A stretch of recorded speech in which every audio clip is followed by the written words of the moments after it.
Hello everyone, how are you doing? This is MD Tech here with another quick tutorial. In today's tutorial, I'm going to show you how to troubleshoot your microphone not recording audio properly on your Windows 10 laptop, tablet, or desktop computer. So this should hopefully be a pretty straightforward process here, guys. And without further ado, let's go ahead and jump straight into it. So all you have to do is open up the search menu, and you want to type in troubleshoot. Best result, you come back with troubleshoot settings. Go ahead and open that up. And then underneath Update and Security, select Troubleshoot on the left side. And then on the right panel, select Additional Troubleshooters. And now you want to go down underneath Find and Fix Other Problems, and you want to select where it says Recording Audio. Find and Fix Problems with Recording Sound. Select Run the Troubleshooter.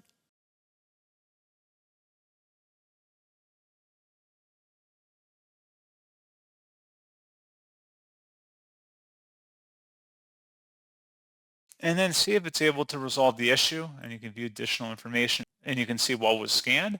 You may want to try plugging a USB into a different port on your computer, as well as seeing if there's any software available from the manufacturer that's available for download, and then try and update that on your system, and then hopefully that would resolve your issue.